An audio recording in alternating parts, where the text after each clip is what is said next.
Indyliveradio. The daytime show. Indyliveradio.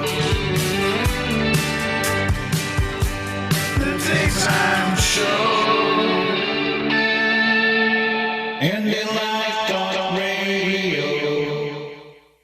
So, we are here today on the Daytime Show. I'm here, Valerie, Gauld, with Marlene, Halliday, and we're delighted to have two candidates for the Scottish Parliament with us, two more candidates on the regional list for Glasgow, and they are candidates on behalf of the Alba party. So I'd like to say hello to Ailsa Gray. Hello. Hi, Ailsa, and also to Michelle Ferns. Hello, ladies. Thank you very much for having us here today.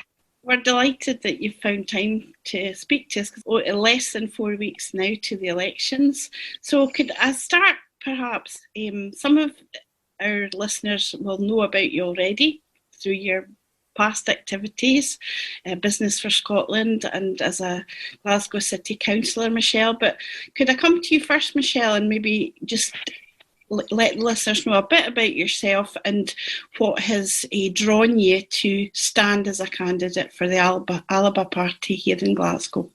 I'm the youngest of 13 children, 7 girls and 6 boys, born in a place called Whitfield in the East End of Dundee.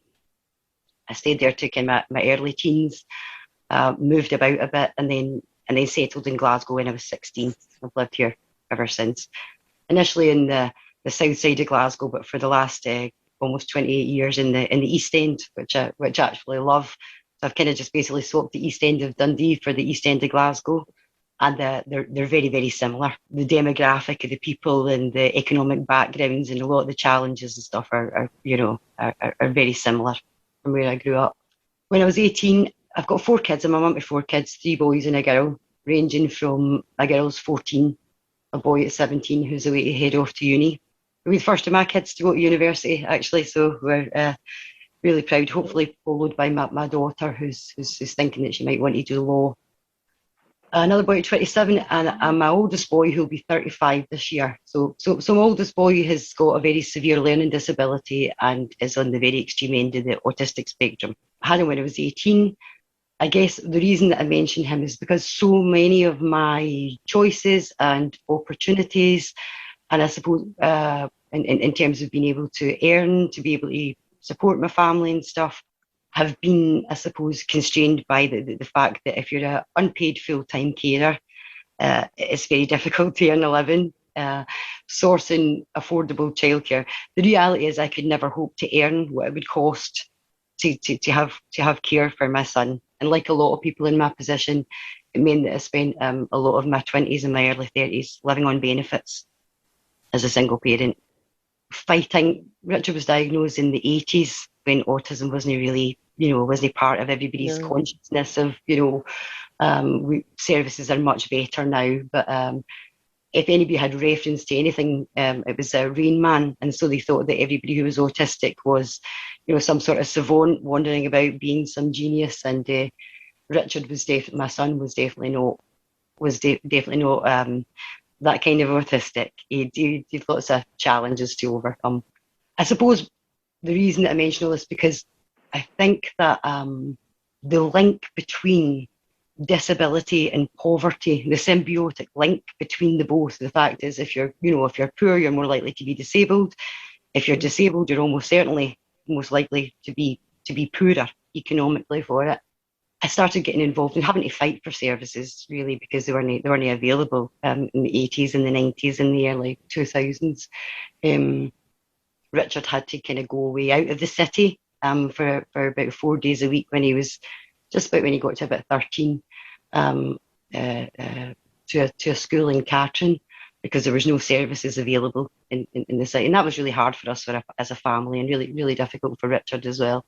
Those things, I suppose, I started advocating for and mentoring other people who were facing similar situations like me, having problems, maximising their benefits, accessing reasonable housing that was fit for their needs, trying to get by on benefits, often with other kids, trying to get by on a couple of hours sleep a night. And I started to feel, I guess, that there was lots of organisations who would speak for families like mine, But when I would listen, kind of voices like ours, or people that I lived beside in the community that I lived in, were largely absent. And what you would get lots of times is like, your voice is really valued, and the data, but your lived experience is important, but the data. And I always just thought, what is data apart from a collection of people's lived experiences? The conversation about families, that the policies that you're developing should be developed in conversation with those families most likely to be at the sharp end of decisions made by parliamentarians on their behalf. So yes, I got involved with the run up to the 2014 referendum. I should say I've supported independence, and I had voted SNP all my life at every opportunity where candidates were standing. In the 80s and 90s, they weren't always standing a candidate. So where I could, I voted for independence. That wasn't an easy time to be an SNP supporter back in those days, was it? No, it was kind of seen in, well, where I grew up in the East End of Dundee, Val Gordon Wilson was our MP. Ah, right, okay. So it was always a kind of, it was a traditional vote for me, and he represented Whitfield in the East End. But at that time, the kind of SNP's votes were being won in sort of a rural, what we're seeing as kind of more affluent areas, in the urban areas like Dundee and Glasgow and stuff where I moved. They weren't voting in huge numbers for independence. But as being a child of Thatcher, growing up under the Thatcher years, I was also very aware, even as a young child, that decisions were being made about my life by people very far away that weren't accountable to the people that lived in my country. And I always felt that was unfair. And that was probably what drove me to be an independence supporter from being a child. So I got involved in the campaign. I'd never joined a political party. I always prided myself as being an independent-minded woman, and I like to feel that everybody would have to vote. You would have to earn my vote at and that meant representing my constitutional interests, but also very much my class interests. For me, they go hand in hand. I suppose what I mean by that is every political party is a broad church, I suppose, in terms of you'll have different ideologies ranging across a party. But in the SNP, I suppose, because we're united around a constitutional question rather than a common ideology, and as we got bigger and more successful, it's always difficult to kind of keep that tight. But independence for me was always about being a vehicle to social justice, to creating a fairer and a more equal society. Independence in and of itself was meaningless unless you used it to create a better, more level playing field, as it were. So got involved, joined the SNP, just devastated, like so much of the country when we didn't vote yes, and we didn't win. But I think after a kind of week of licking my wounds, I thought, right, okay, so the only option for me is to do everything I personally can, to contribute to this fight. Started campaigning really actively, got involved with all campaigns, and there was a fair few, as you guys will remember. Holyrood elections, European referendums, Westminster elections, a few by-elections thrown in there. And went to work for some SNP politicians. But again, although I was very supportive of a lot of stuff that was going on, I felt frustrated that I felt that what I would consider working class voices not being included, I think, enough in the conversation. Some people are uncomfortable with the description working class. I think it sounds old-fashioned, and some people have even told me, there's no such thing as class. Which I was kind of retort, yeah, well, there might not be such a thing as class for you, but my strong feeling is that inequality is a rebranding of the word class.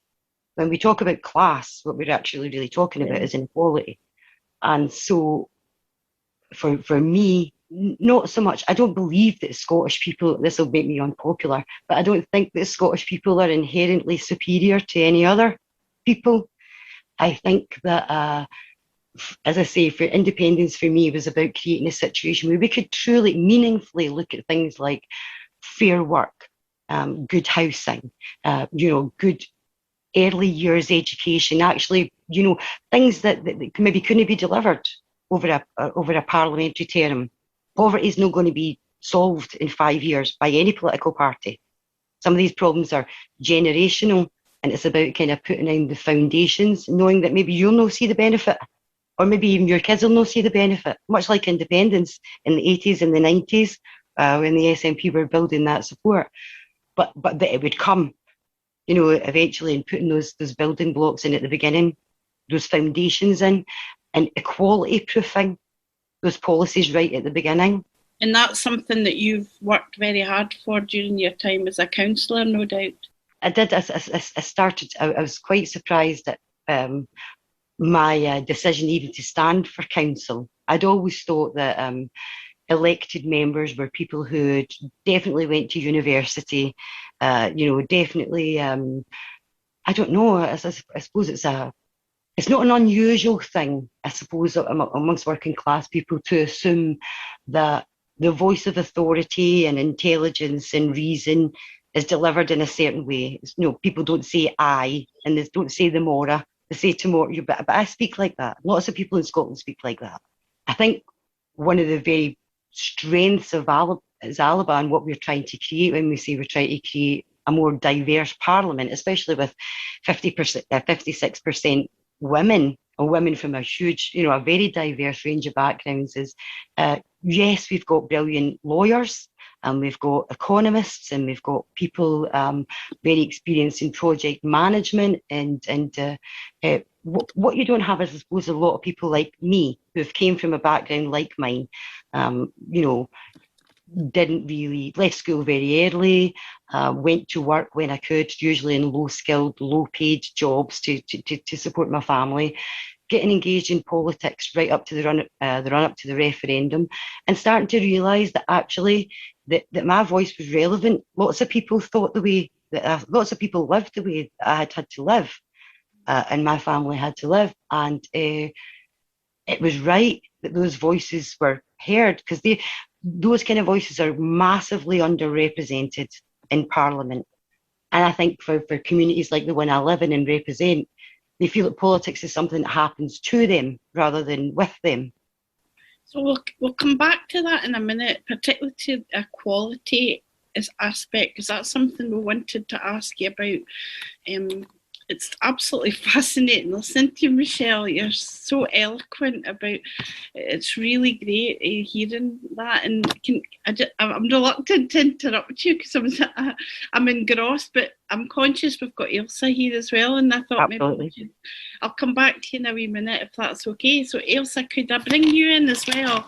And also maybe like if you'd like to do the same, just like, obviously, Michelle has told us a huge amount there, which is fantastic. But I wonder if you'd like to tell us a bit also about your background and what you bring to the Alba Party as a candidate. For sure, same city, but different background. It's fair to say, which is something that myself and Michelle have spoken about much over the past couple of weeks, that we've got to know each other and become friends, close friends. I was born in Glasgow, brought up in Glasgow, but was adopted as a baby. My biological father was a Native American working in the US nuclear submarine base in Faslane. And after a short time in care, I was adopted into a truly incredible family. My dad was a lawyer and a Labour politician, and my mother was a child psychologist. And we did have a fantastic life.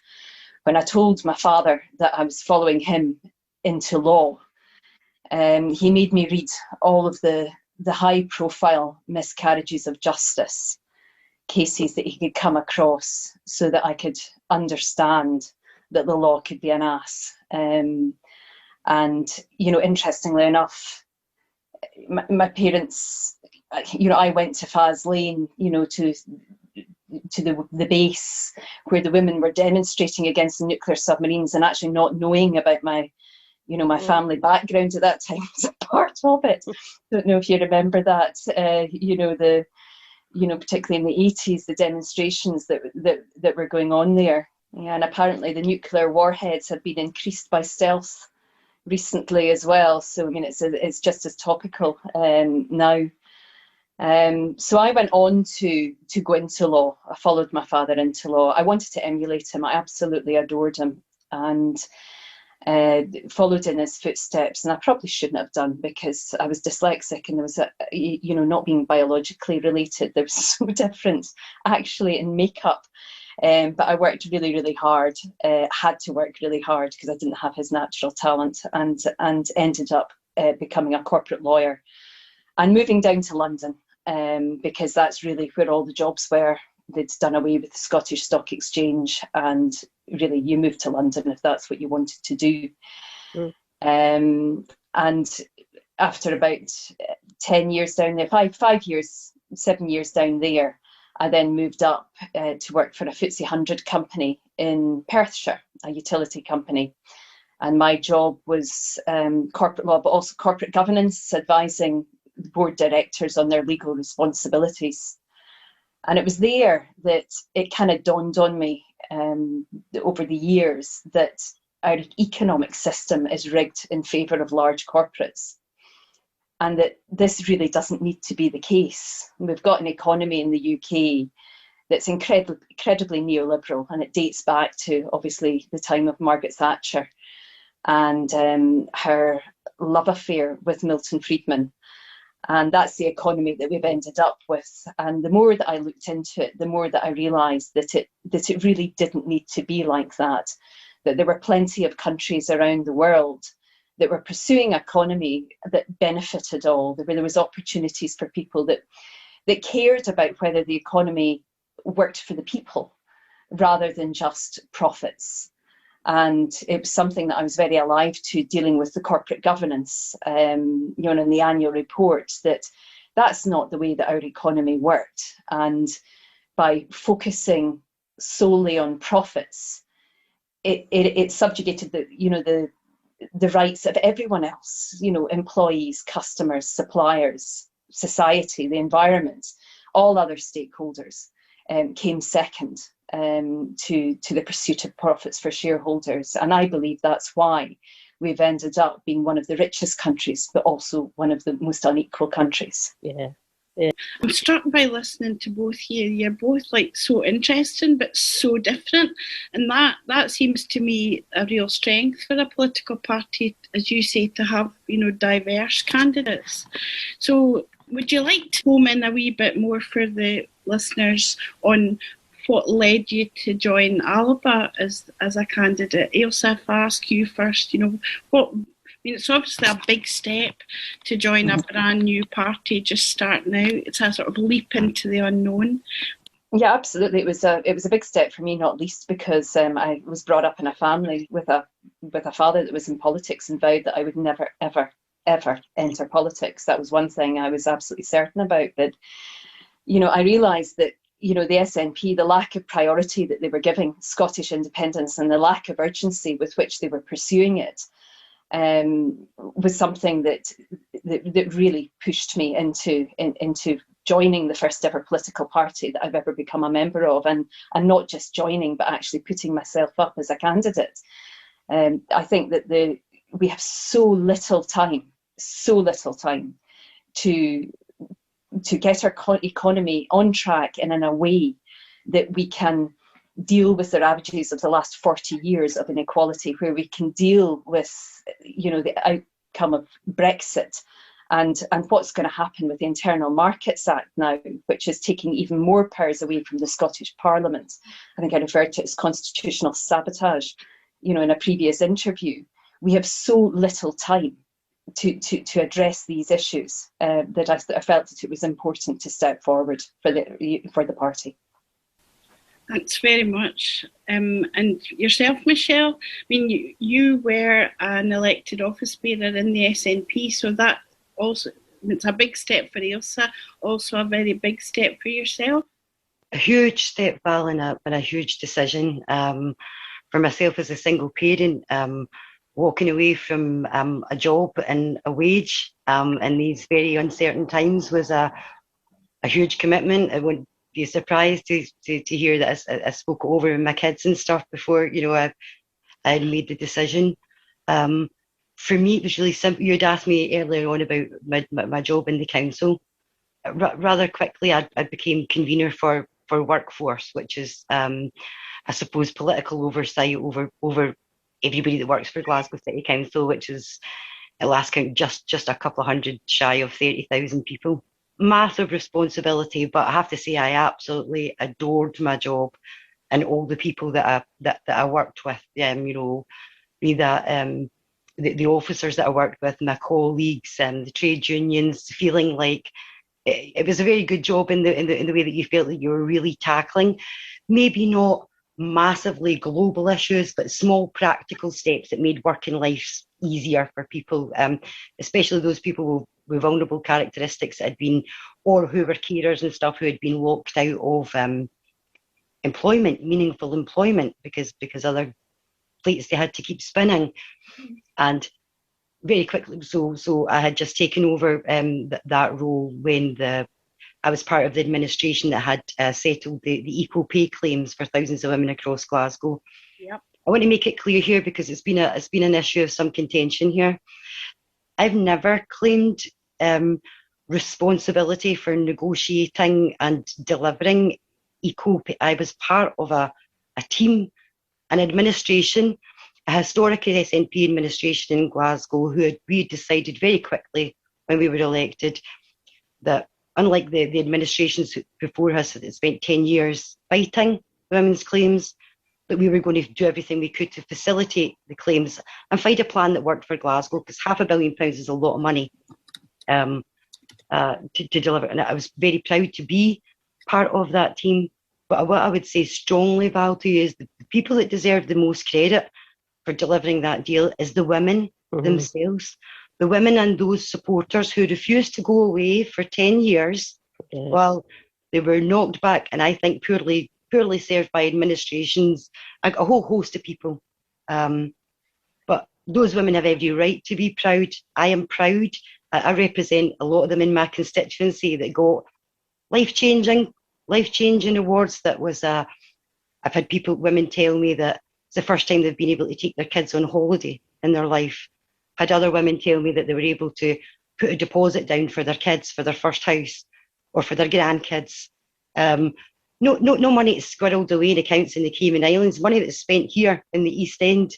Although I've got to say, there's been more than the 2 or 3 hot tubs that have popped up on Google Maps, I'm sure weren't in the East End before. But all well and good. What's became really important to me when I worked on the equal pay thing, and then bringing the Cordia women into the council, and harmonising their terms and conditions with employees of the council, which I think was a great piece of work. It moved me on to the next huge piece of work, which was delivering a job evaluation scheme and a new pay and grading scheme that had equality built into the very foundations and the structures of it. And that meant a big conversation of looking around, what is fair work? What is equal pay? What is work of equal value?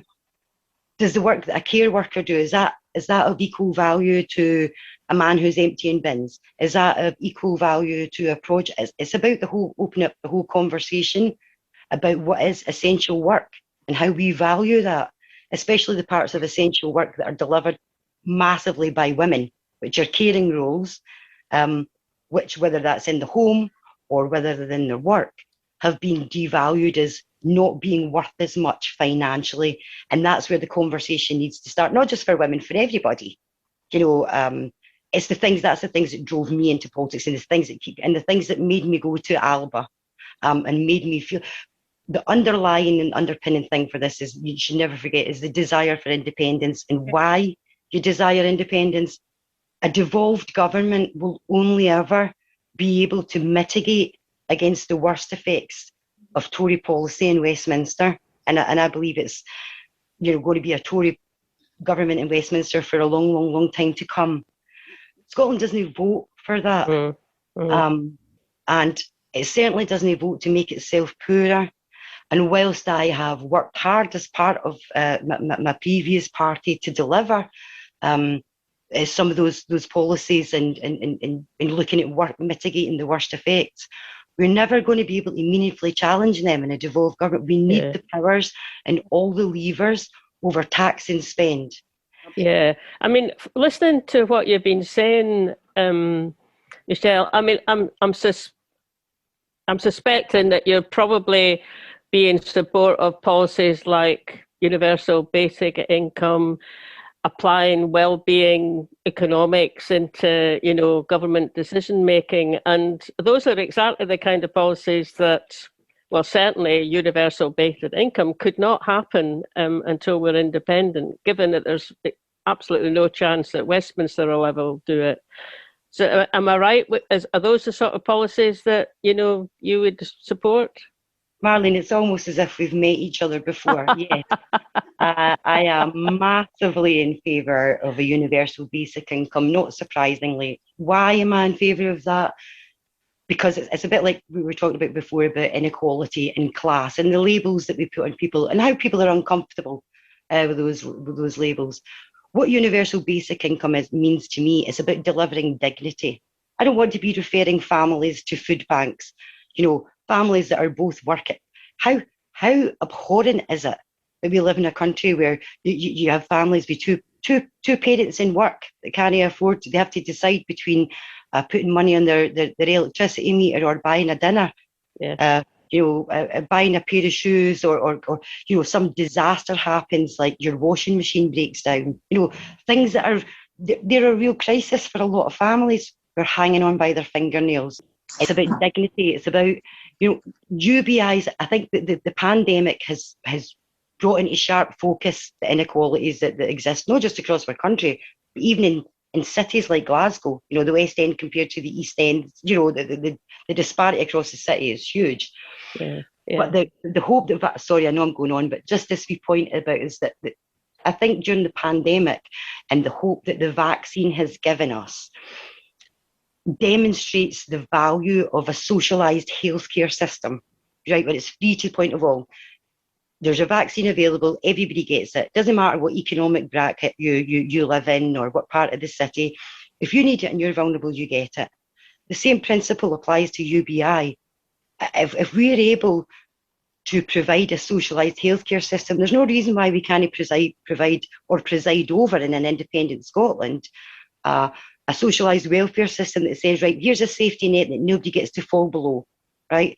There'll always be a society where some people have more and some people have, but we won't let you fall below this standard. Mm-hmm. You're entitled to food every day. You're entitled to... Yes, and indeed. And I mean, it would take people away out of that situation where, if you're only a week's wage packet away from having to use a food bank, or as you say, something like the washing machine breaks down, that puts an incredible amount of stress in people's lives, and to be able to do something to mitigate that would just be a fantastic reason for us to be independent and build that kind of society.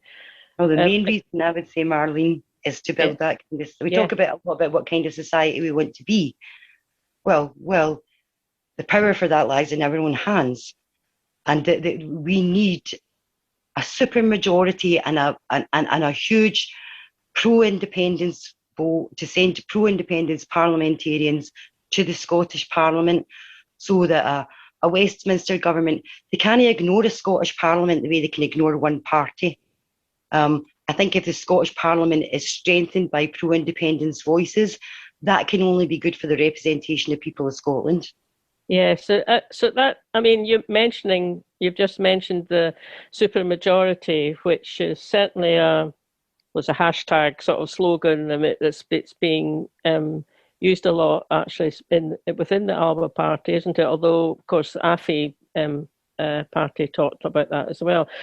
I mean, I know it's only just over 2 weeks, is it, since the Alba party was launched, but how are you feeling now about how the campaign's going?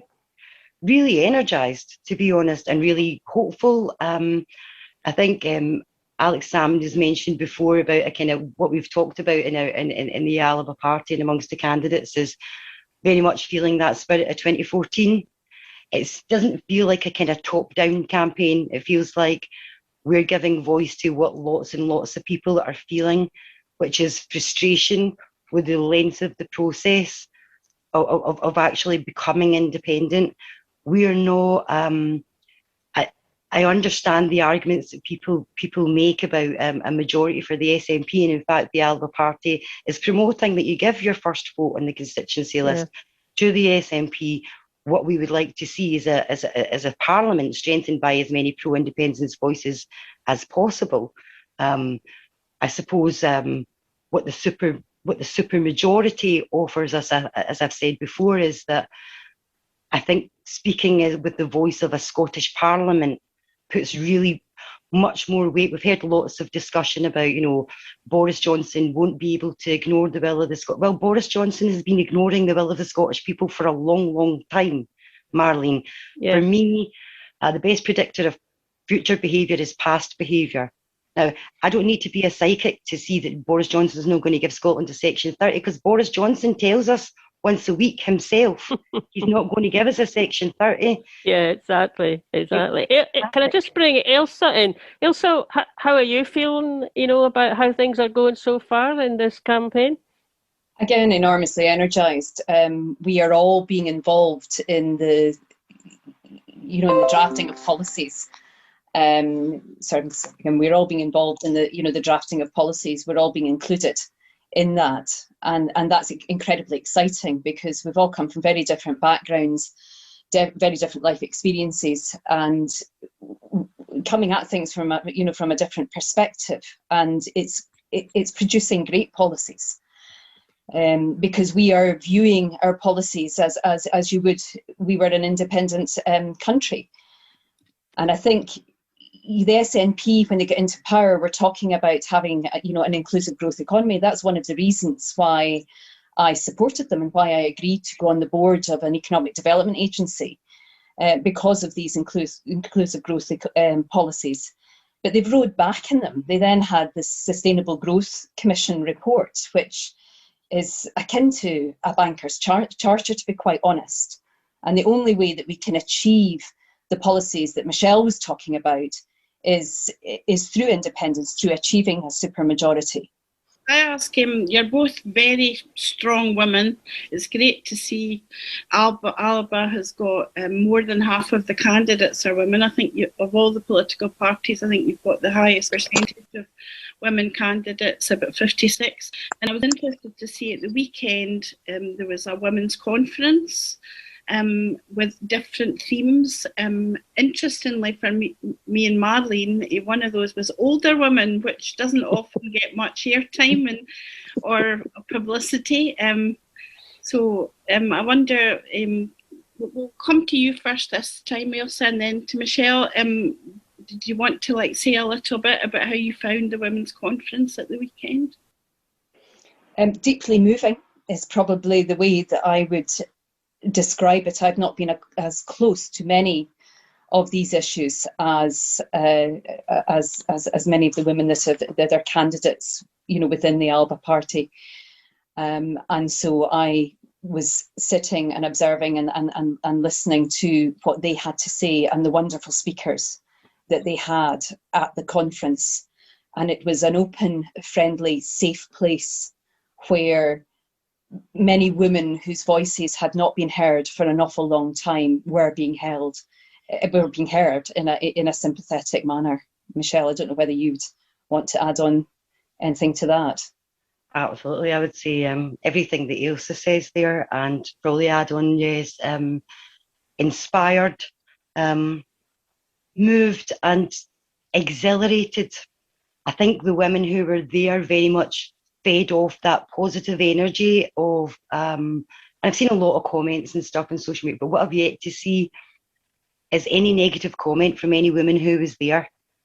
All I've heard from women who were there, that they found it a supportive, warm space. You specifically asked about older women, and I think that's a really key point to raise, because I think older women's voices are often cancelled out of the conversation, which seems for a pragmatic view, a massive waste of resources.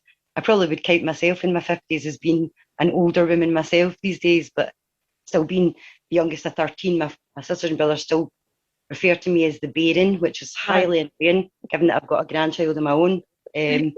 But yes, I think that we're all a collection of our lived experiences, and the idea that we've got these older women with a wealth and such a, as Ailsa's mentioned, such a diverse background of skills and experiences that they can bring to the conversation and to our policies and to the development of our policies. It was incredible that so many women were shocked by the fact that we'd made a space for older women to have a say. That just seems to me a given. Certainly my big sisters would all agree that I don't know what I'm talking about until I've spoken to them first.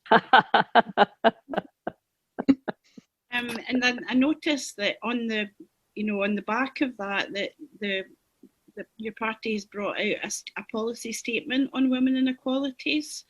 Have you got any comments to make about that at all, either of you?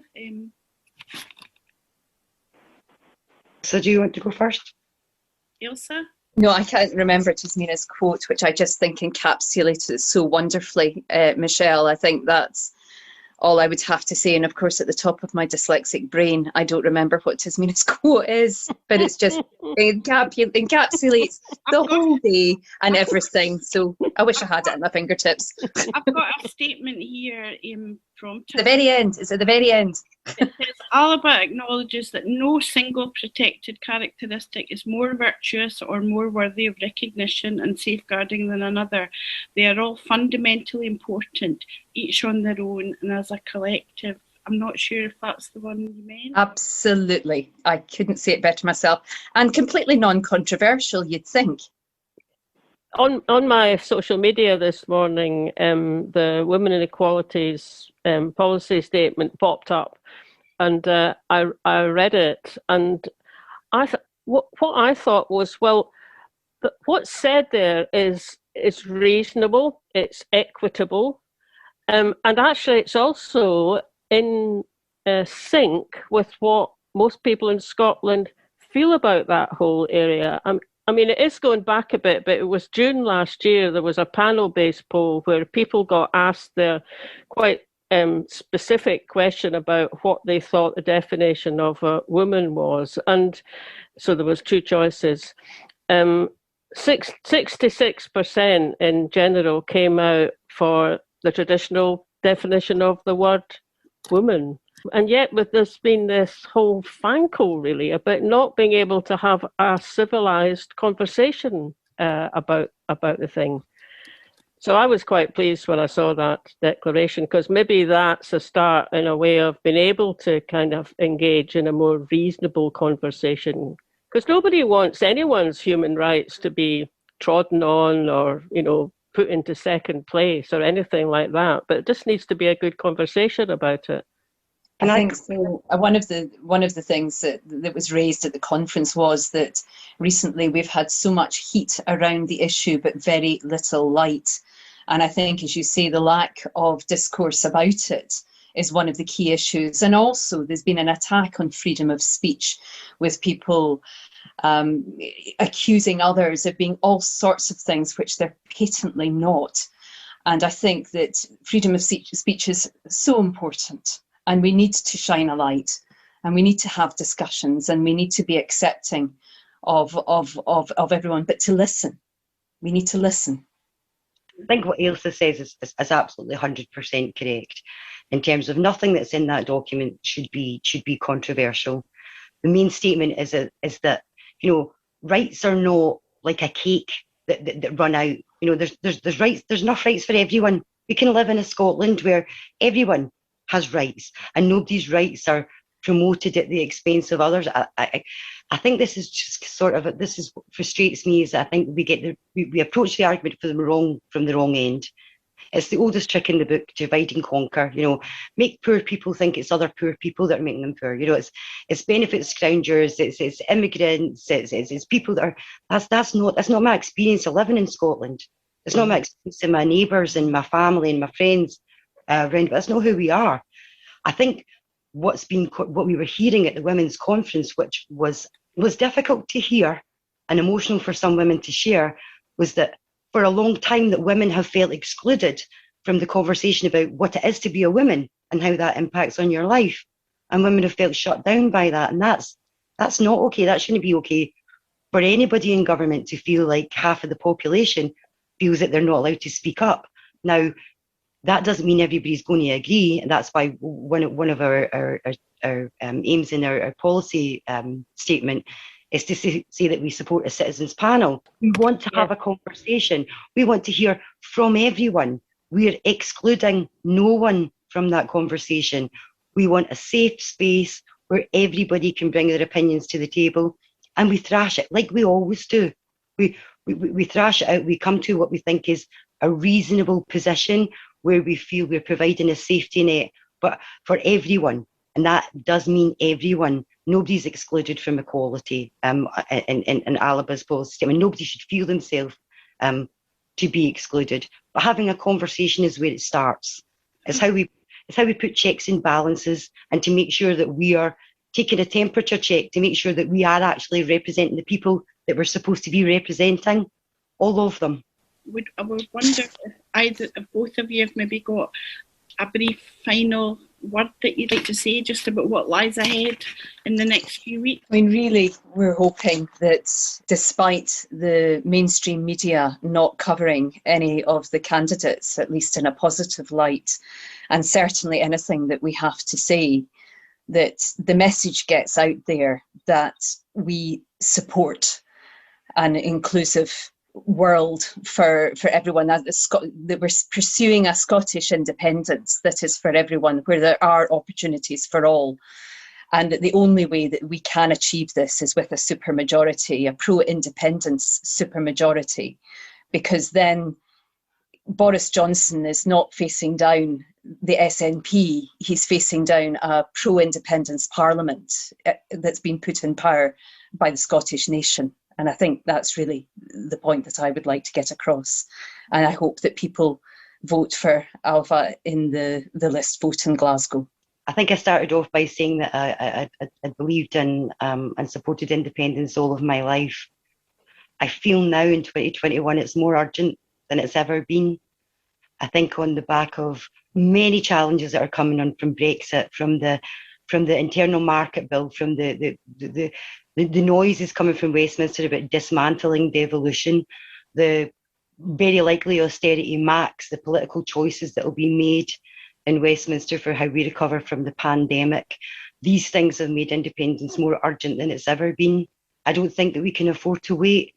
And I think that delivering a supermajority in the Scottish Parliament, if you're someone who supports independence, it's the best and quickest way to put the pressure on the Westminster government to say that Scotland needs to go its own way, make its own choices. And as I say, I hope that people who hear this, who are pro-independence, will consider giving the Glasgow candidates their vote on the list. Thank you. And thank you very much to you guys for giving us the time to talk. You're welcome. Indyliveradio. So we're very pleased on Indyliveradio today to have Alex Salmond. Hello, Alec. Hello, Valerie. And I'm also here with my co-presenter, Marlene Halliday. Yep, Hello. hi there. Really good to have you, Alec. Alex Salmond needs no introduction, former First Minister of Scotland, very much in the news at the moment as the leader of the brand new Alba party. Alec, could I start off by asking you, the launch of Alba, a brand new party led by yourself, a former First Minister, has had a definite big impact on Scottish politics. In a very hectic start, how do you think the campaign is going? Well, I think it's going great. I mean, you're right. I mean, don't worry about the pronunciation, Valerie. I mean, I have the same problem myself. I mean, all my Gaelic friends have been phoning me up saying Alba, Alba, Alba, Alba. Alba, Alba. I know. I've eventually managed to get it right, or more or less right, but it took me a while.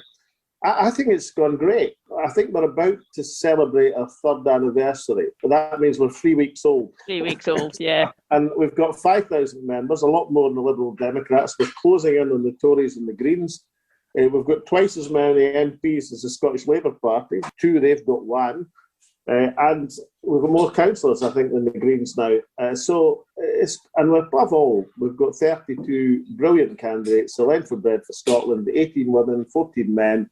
who are going to carry the Alba banner in these elections. So I think it's gone like a Gaelic song, which is a good thing. Marlene, I think you had a question about... I'm sorry, I was just sitting chuckling there about getting the pronunciation right, Alec. I've been doing Duolingo Gaelic during lockdown, so, I haven't even got the grasp of how to say Alba yet. I'm deferring to you, Marlene. Okay. Of course. So also, my big Gaelic teacher has always been my Gaelic confidant. Has always been Angus Brendan McNeill. But then, of course, as I subsequently found out that Barra Gaelic is different pronunciation from other Gaelic, so I don't think that helps me all that much. Oh yeah, there's all sorts of Gaelic appears on Duolingo. Just to carry on, so yeah, I can understand it's been a hectic start and it's only 3 weeks in. Just to sort of help people who are listening in, who may not be social media activists, what of Alba's policies distinguish it from other pro-indie parties? Well, on the independence question, a sense of urgency would be the main thing. I mean, in the election campaign thus far, Nicola has said that a referendum 2023, maybe later. The Green Party launched a manifesto today. They seem, as far as I can see, to be talking about 2026. Alba say in a month's time, the Scottish Parliament should pass a resolution instructing the Scottish Government to open negotiations on independence with the United Kingdom Government. No messing, no further delay, no prevarication. Let's get on with it. The biggest distinguishing feature that Alba offer is the sense of urgency on independence. I don't see this stuff about, we'll wait after the pandemic. This is nonsense. This is a unionist agenda to try and tell us that independence is secondary to the emergency of the economic implications of the pandemic. If we believe in independence, we believe that a new world is going to come out of the post-pandemic era. There's going to have to be changes to challenges in the economy of a profound scale. There's going to be changes in terms of social inequalities, change in terms of environmental responsibility, about how humanity copes with being on the planet. If we don't make these changes instantly, we'll go back through this again and again and again. Now, either we believe that an independent Scotland can make a contribution to some of these things. Obviously, we can't cure them or solve them, but we can make a contribution. And we believe that an independent Scotland will make a more positive contribution than a Scotland which has these decisions made by Boris Johnson. And if we believe that, then there is no argument for delaying initiatives on independence till after the pandemic. Incidentally, after the pandemic could be many, many years. Nicola's certainly used the phrase after the COVID crisis, hasn't she? And that kind of leaves it a bit open. I mean, that might be as soon as we get rid of the restrictions or down to, level 1 or level 2. It gives her a bit of a leeway for the timing, and that may be prudent from her point of view. But, you said that it plays into unionists' hands, but actually some tactics coming out of unionists at the moment are to say, no, make us have a referendum while it's still happening, because they think that'll give them a better chance. I think one thing all of us in the independence movement have to be aware of is the variety of briefing from the unionist media about what the unionists might be planning or not planning on independence. I conducted, and I'll be quite open about this, a disinformation campaign with David Cameron. Yeah, and I was feeding him different information. In order to drag him to the negotiating table in 2011 and 2012, I set out to make him believe that I was going to organise a three-way referendum in Scotland as a plebiscite. Right? Now, you're smiling. I know for a fact that Downing Street came to believe that was my plan. I won't tell you all of the instruments and devious manoeuvres I made to make them believe it. But I will just say I'm just smiling because of the cunningness of it. That's why I was smiling. Well, but eventually, David Cameron thought he'd had a great negotiating try by persuading me reluctantly to accept a single-choice referendum, yes or no, and handed me control of the ballot, the timing, the question, the franchise, everything that I could possibly want, because I now confess to all independence supporters listening to this broadcast I always wanted to have a yes-no question for independence. I wanted independence to be on the yes side. I wanted the timing to be after the Commonwealth Games, and I wanted to extend the franchise to 16 and 17-year-olds and European citizens. I wanted to do all of these things. And because I managed to make David Cameron believe that I was trying to manipulate a freeway preference ballot organised by the Scottish Parliament, that was one of the things that convinced them to go for a yes-no and allow the Scottish Parliament to organise it. So in politics, sometimes you have to create a smokescreen. And believe me, the idea that unionists are about to concede an immediate referendum is one such smokescreen from unionism. We'll have to drag a referendum or another electoral test, because I am not of the view that a Section 30 referendum is the holy grail of electoral tests in which the independence movement should be judged. I negotiated the Section 30 with David Cameron because I thought that was the best route forward for Scotland.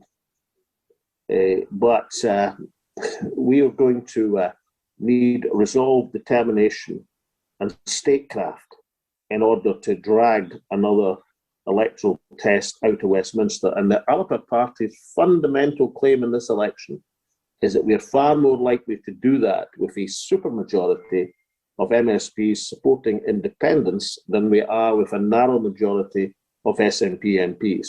A much, much higher chance of Boris Johnson having to back down. Yep.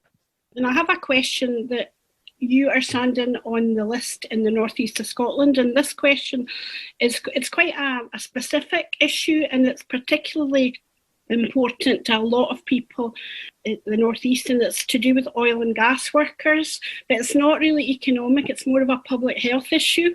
Now at the moment, oil and gas workers returning from often very arduous periods working abroad were before they were allowed to self-isolate at home.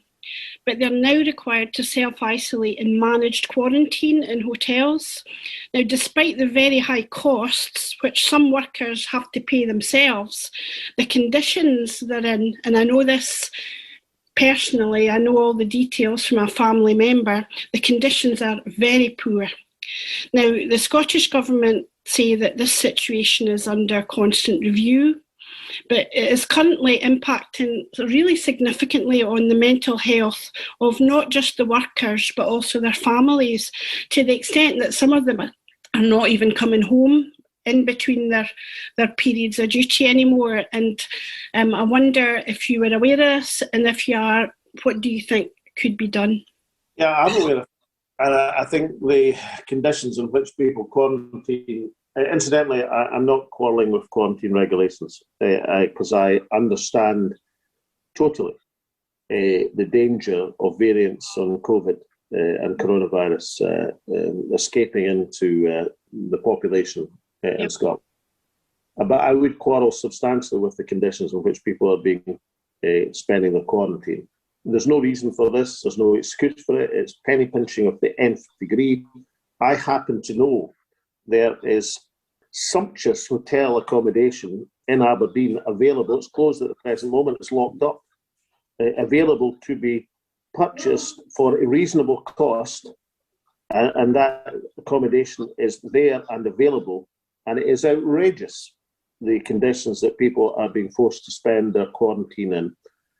When such accommodation for a marginal additional cost would be available, would have all the mod cons and facilities. Believe me, I know the hotels that are closed. I opened some of them incidentally, and you know, the idea that these hotels should be closed when, for a very, very marginal increase in the cost of accommodation, you could put people into proper accommodation, which would be far more fitting, and indeed would have facilities which would allow family visitations and things under controlled conditions. I think it's quite disgraceful. It's you know, one of the troubles I've got about this whole business is when you start to drill down, I think many of the decisions have been totally unfathomable as to what's going on. Many of the regulations are impossible to understand, never mind decipher. You know, I've been trying over the last 2 weeks to try and work out how you can take photographs in an election campaign in the middle of a pandemic. And frankly, I still don't understand. I'm trying my best at every photo call to make sure people are socially spaced in a proper way and all the rest of it. But actually, when we've got to the stage, even the Deputy First Minister of Scotland doesn't know when he's breaking the regulations. That is not how you regulate people in a society which is a public health emergency. You regulate people in a society by saying, look, face masks should be compulsory all the time for everyone. No exceptions except for medical conditions, right? Not, you might wear them inside but not outside, or upstairs but not downstairs. That is rubbish. The regulations have to be clear and easily understood. This idea, we're now relaxing so that instead of so many people in so many family groups, you can have 5 people in 6 family groups or whatever it might be. None of that is meaningful to people. You have to give clear, distinct direction. And the case in point, yes, of course, you can quarantine people for the very good reason that there are variants of this virus which are extremely dangerous. We don't want them into the Scottish population. But if people are in quarantine, they should be quarantined in proper, decent conditions, as indeed refugees should be held in proper, decent conditions as well in Scottish society. And it's not good enough for people after the event, when a tragedy happens, to say, oh my goodness, I didn't realise things were like this.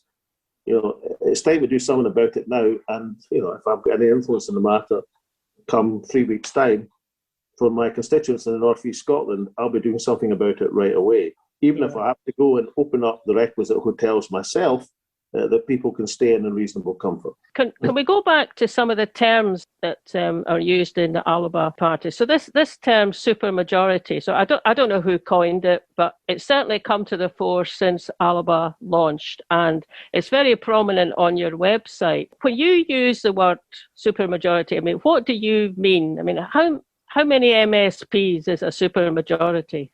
Well, it just depends on the degree of super. I mean, what it means is 80, 90 or more MSPs. Take that poll this afternoon, the Business for Scotland poll, that shows Alba breaking through with 5 seats. Now, that's not the limit of ambitions or the summit of our ambitions. But that poll, if you add up the SNP with 63, the Greens with 10, Alba with 5, that gives you 78. Now, if you do a simple arithmetic calculation, which I'm quite good at, then that means there is a yes majority of 27 in the Scots Parliament and a total in these calculations of 78 independent supporting MSPs. Now, my contention is quite, and incidentally, I think we can do much better than that. I think we can get to 80 or 90 quite easily if people just vote with their heads. The independent supporters vote with their heads, we'll go to 80 or 90. And the reason for that is, let's take the North East of Scotland. In 2016, there were 137,000 SNP votes on the list, who elected precisely 0, nil plan, MSPs on the list. Why? Because the SNP won all the constituencies. So got nothing on the list. If half of these people vote for Alba, half, then all 4 Alba candidates will be elected. And there'll be 4 more independents supporting MSPs. And in at least 6 out of the 8 regions of Scotland, exactly the same thing prevails. In Central Scotland, for example, it's 129,000 wasted SNP votes last time round. So that is the chance, that is the opportunity. And I can tell you from personal experience, there's a world of difference in negotiating progress for Scotland or independence with a large majority of independents supporting MSPs at your back than there is if you try to do it when you've got a narrow majority, or in my case, no majority at all. In 2007 to 2011, I had 49 MSPs supporting independence in the Scottish Parliament of 129. There was 47 SNP, there was 1 Green. The other Green was a delightful man, incidentally, a lovely guy, Robin Harper, but he was totally against independence, and I had Margaret MacDonald. So that made 49, right? And the rest were all unionists. And so even getting progress for Scotland was difficult because, I mean, we did lots of other good things. We built bridges and bypasses and borders, railways, and we had free prescriptions, and we had took the bridge tolls off, and we introduced free education. Now, that wasn't bad. But we couldn't get any further in independence because of all the unionists in the Scottish Parliament. And we're caught in a kind of a pincer movement between Westminster and the unionists. Now, even when we got the majority in 2011, it was a devil of a job to persuade Cameron to agree to the referendum. Now, if I'd been sitting with 90 MSPs or 80 MSPs supporting independence, and I'd have been able to say, listen, you're dealing with me. How would you like to deal with these zealots in the Scottish Parliament who are advocating, pushing me towards independence? I mean, I was presented as being the person leading the charge, as I had to lead the charge. But you want to be in a negotiating position where you come across as the person who's responding to the overwhelming desire of the Parliament. So it makes a fundamental difference. So that sounds like you don't hold any truck with the argument that you get back. Again, it's from unionist circles, or even actually also from the SNP itself, that there needs to be an absolute majority of the SNP on its own to be taken seriously in Westminster. That obviously you don't sound like you have any truck with that. I think it's rubbish, and I know it's rubbish from my own personal experience. I know why the SNP, I don't actually know why they're saying it. Well, I do. Political parties get rivalries. I mean, look, I have to laugh sometimes at the comments from people who say how loyal they are to the Scottish National Party. I spent 40 years in the SNP. I led it for 20 years. I think I know and understand the Scottish National Party. I love the Scottish National Party, as it happens. But I learned a lesson, a very hard lesson, because I made a mistake in 2013. I thought, because the SNP had done the heavy lifting in the independence cause in electoral terms since 1932, I had come to regard the independence movement in Scotland as personified by the Scottish National Party. And because I love the Scottish National Party so much, that's probably understandable, but it was a mistake. And I'll tell you why it was a mistake, because although we got the SNP into a position where it was dominant in Scottish politics, we won the 2011 election with an overall majority, we didn't shift the dial in Scottish independence. And we went into that referendum campaign with independence at 30% in the polls. And they only started to shift when the grassroots movement in the high summer of 2014 started to catch a light. And instead of being the one party political voice for independence, there was a whole variety of movements for independence. There was Women for Independence, there was Greens for Independence, there was Farmers for Independence, there was Fishers for Independence, there was Dishan for Independence, there was Dakin for Independence, there was Gales for Independence, there were people who could pronounce Alba for independence. There were lots and lots of folk for independence. And that joyous, multifarious, wonderful expression of positive sentiment was what took Scotland forward and took the Yes campaign into the lead from June 2014 to September 2014, only to fall back when we were fooled and conned and guiled by the vow. A vow, incidentally, was composed, I don't hold him any ill will, but the person that wrote the vow is now working for the SNP. I know, we must all allow Damascene conversions, but you'll pardon me if I have a certain degree of scepticism if whether that conversion is any more than skin deep. So we were gulled by the vow, the promise of a powerhouse parliament if only we all voted no. And then when Scotland unfortunately voted no, the vow was torn up. And I didn't hear a cheep from that person I've referenced who actually wrote the thing, who was editor of the Daily Record at the time, and now mysteriously has emerged as working for the Scottish National Party.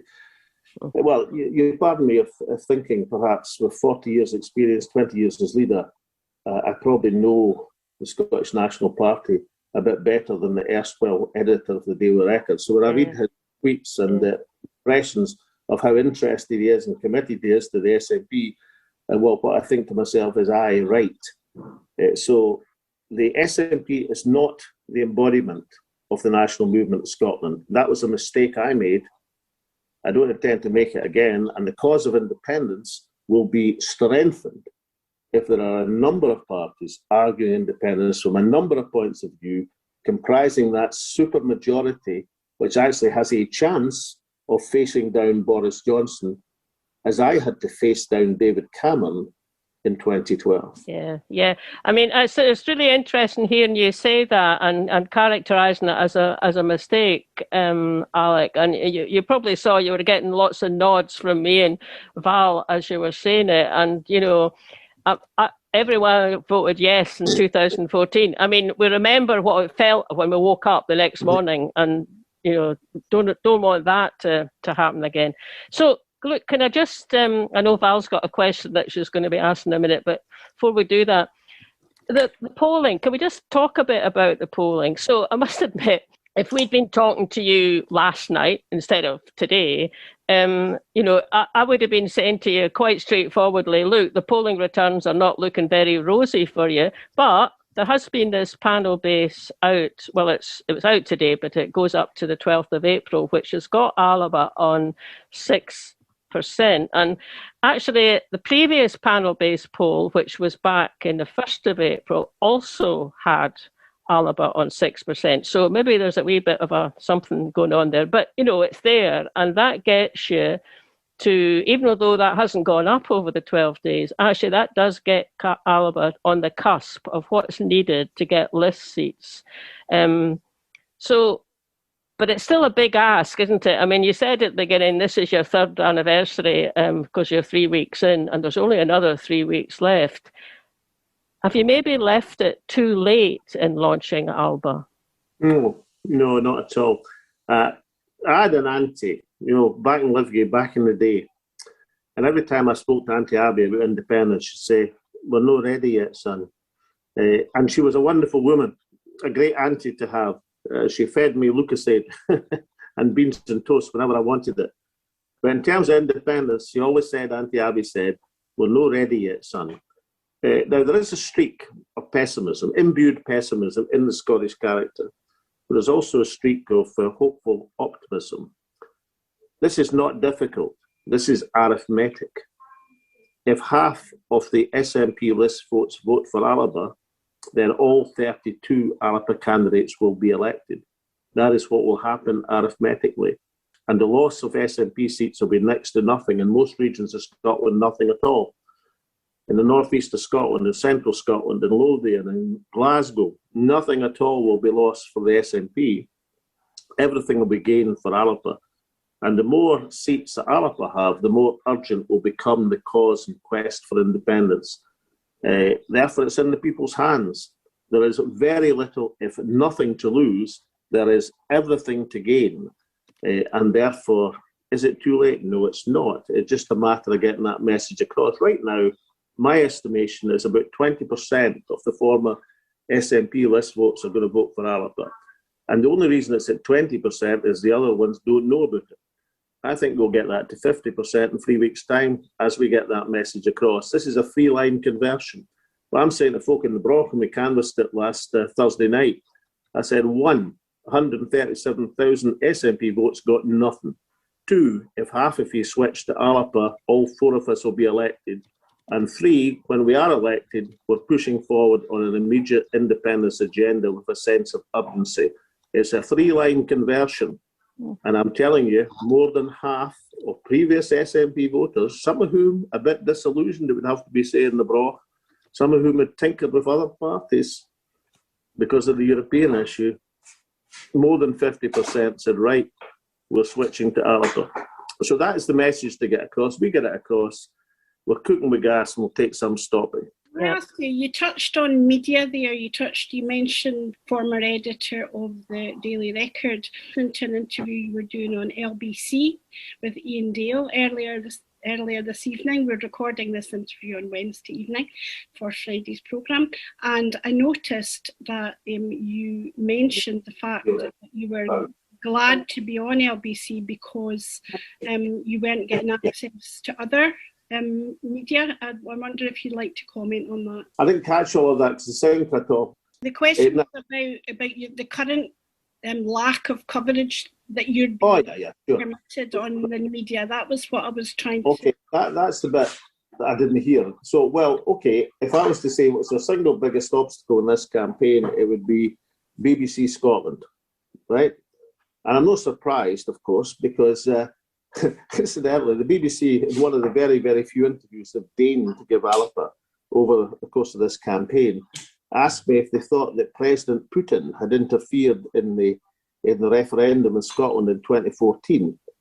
Actually, President Putin was invited by David Cameron to intervene on the no side in 2014 and declined. Now, I don't know if he did or didn't, but I think the evidence is he didn't. But I do know the BBC intervened in the 2014 referendum, and the high Hegians in the BBC were part of the no campaign, as far as I'm concerned. So I won't be lectured by a state broadcaster like the BBC in the pocket of the British establishment about who or who didn't intervene in an election. And of course, the blackout by the BBC of Alba in this campaign is not just a major problem for us, it's a major problem for democracy. These people have no regard in the slightest for Scottish democracy. And anybody who tells me that the BBC is anything other than an instrument of the British state cannot have looked at the record in Scottish politics in recent history. Now, let me just paraphrase that by saying I am not claiming that every BBC journalist is a signed-up British state operative. That is not my claim. And I'm sure there are many fine, estimable people who work for the BBC, and I'm sure that many people who used to work for the BBC, and I know some of them are my close friends, think the BBC is an absolute disgrace. But what I am saying to you is that the BBC as an institution operates as a state broadcaster. And anybody who doesn't understand that that state broadcaster is a total and complete enemy of Scottish independence has not looked at the history of the last few years. So yes, it is a problem to be excluded from debates. And STV should also be thoroughly ashamed of themselves. I know STV journalists are thoroughly ashamed of the station they work for in keeping Alba out of the debate last night, for example. But I've got to say, the more people catch on to what's going on in the BBC and STV, then, and there's almost a thing in Scotland about, somebody once said in Scotland's tombstone will be encased the words, it's no fair. And if people catch on to it no being fair, then who knows, at grassroots, I think it will give Alba a boost. And the last thing I'd say about it, I did the international press conference today. I had 104 journalists from around the world, Le Monde, Der Spiegel, the Washington Post, the Toronto Globe and Mail, the Australian Broadcasting Corporation. All these people turn up to listen to the Alba message and the message about independence for Scotland. But the BBC and STV won't give Alba an airing, which just about sums up their narrow-minded provincialism as well as the lack of appreciation for fairness and balance in politics.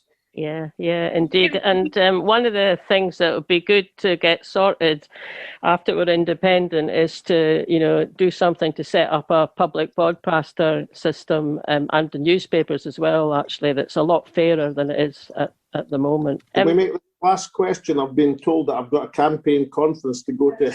Oh, okay. Yeah, well, I think this is the last question. Val's got some last words, but the last question I had was, look, the three of us in this conversation, we're all in the over 65 bracket. Sorry, I've given that away. I've given that away now, Alec. Bringing older voters like ourselves, right, round to yes would push up the yes majority and maybe also give it an added stability because we go and vote. What do you think would convince more of us? Well, it hasn't escaped my attention, which is one of the reasons why Alba will be debating our pensions policy this coming Saturday at our second policy conference. It's one of the priority policy initiatives we're making in this campaign. And I don't have to tell you there are many key issues to be addressed in pension provision, not least the WASPI women, but many other issues as well. But I think Alba appreciates that two things. One, about fairness and justice in terms of how people are treated in society. But secondly, one of the great cards that older folk have is that they have a high propensity to vote. And it's ill behold the political party that doesn't appreciate that, or the independence movement that doesn't appreciate that. And I think you'll find that Alba has every understanding of the importance of making sure that people know what our policies with regard to pensions and the treatment of people across society are. And we intend to make a start on that this coming Saturday. Thank you very much indeed for giving us your precious time, because I know that you're very busy, and we'd like to thank you on behalf of Indyliveradio for doing the interview. This is a momentous time in Scottish politics, and we'll be keeping close track of developments between now and the 6th of May. And I'd just like to finish off by saying that here at Indyliveradio, we believe that all independent supporters, regardless of party allegiances, should be working as hard as we can towards the shared goal of an independent Scotland. And we think it's even more urgently needed than ever in the face of a UK Tory government mounting sustained attacks on our Scottish Parliament. And we would like to thank you very much for your time, Alex Salmond. Thank you. Well, a great pleasure, and thank you to you both. And I've done many, many interviews today, and I can absolutely say that this was a highlight of my day, and I thank you both. Well, thank you for coming, Alex. Good to talk to you, and good luck going forward. Indyliveradio.